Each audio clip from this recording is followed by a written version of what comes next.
જય સચ્ચિદાનંદ. મારું નામ ગૌતમ દે. હું LIC ઓફ ઇન્ડિયાથી આજે વાંચન કરીશું દાદાવાની એપ્રિલ 2026. ગઈકાલે આવ્યો હતો બાય પોસ્ટ.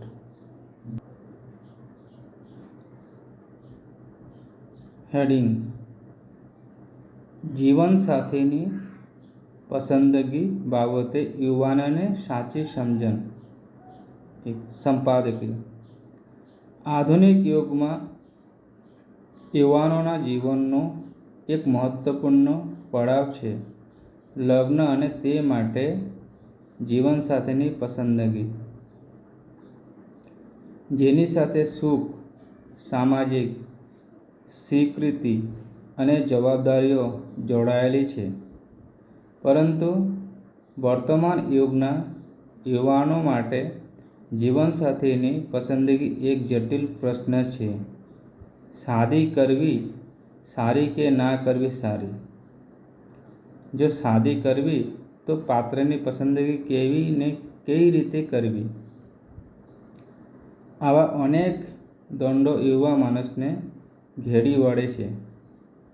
પ્રસ્તુત અંકમાં પરમ પૂજ્ય દાદા ભગવાન જીવનસાથીની પસંદગી પર વ્યવહારિક જ્ઞાન પ્રદાન કરે છે, જે યુવાનોને લગ્ન કરતા પહેલા સાચી સમજણ કેળવવામાં માર્ગદર્શન બને છે.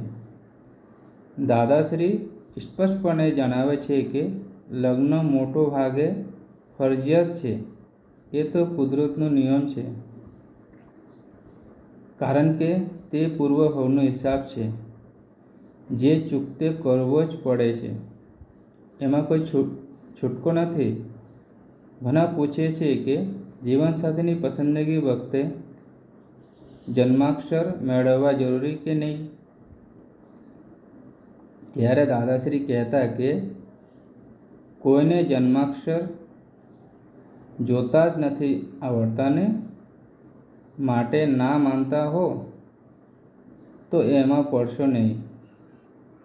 સાથે જીવનસાથીની પસંદગીમાં માતા પિતાએ સંતાનો પર દબાણ નહીં કરવું અને યુવાનોને પણ બીજાના મા બાપના જીવનના અનુભવોના તારણ લેવી પ્રોત્સાહિત કરે છે.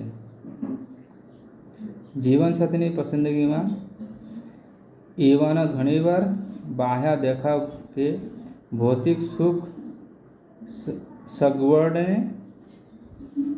પ્રાધાન્ય આપે છે. પ્રેમ અને સંસ્કારને બદલે જ્યારે બાહ્ય દેખાવ કે પૈસાનું મહત્વ વધે છે, ત્યારે લગ્ન સોદાબાજી થઈ જાય છે. લગ્ન પોતાના ડેવલપમેન્ટમાં જ હોવું જોઈએ. એ સૂત્રો આપી તેઓ ભારતીય પાત્ર સાથે કુળ અને જાત જોવાનું સૂચન કરે છે, કારણ કે આ બંનેના સમન્વયથી સંસ્કારી પેઢીનું નિર્માણ થાય છે. દાદાશ્રીના મતે ઇન્ટરકાસ્ટ મેરેજમાં વાંધો નથી, કારણ કે છેવટે જ્યાં હિસાબ હશે ત્યાં જ લગ્ન થાય છે. તેમ છતાં તેઓ સમાન કુળ અને ઉચ્ચ સંસ્કારને પ્રાધાન્ય આપે છે, જેથી સ્વભાવ અને સંસ્કાર મળતા આવતા જીવન સરળ બને છે. જો કે જ્ઞાન લીધા પછી જેમને લગ્ન કરવાની ઈચ્છા જ ના હોય તે માટે પોતાનો નિશ્ચય પાકો હોય તો આપનું વ્યવસ્થિતનું જ્ઞાન તેમને તે માર્ગે સહાય કરે છે. બીજી તરફ જેઓ લગ્ન કરવા ઈચ્છે છે તેમના માટે યોગ્ય પાત્રની પસંદગી છેવટે વ્યવસ્થિતના આધારે જ છે. છતાં પરણતા પહેલાં વ્યવસ્થિત ના કહેવાય ત્યાં સુધી યોગ્ય દિશામાં પ્રયત્ન કરવા પર ભાર મૂકે છે. પ્રસ્તુત અંકમાં જ્ઞાની પુરુષની બોધકળા અને જ્ઞાન કળાથી યુવાન અપરિણિત છોકરા છોકરીઓને સુંદર માર્ગદર્શન મળે છે. જેથી મા બાપ છોકરા વચ્ચે સુમેળ રહી યોગ્ય પાત્રની પસંદગી થઈ શકે અને એમનું લગ્ન જીવન સુખમય થાય અને આગળ આધ્યાત્મિક માર્ગે પ્રગતિ સાધી શકે. જય સચ્ચિદાનંદ.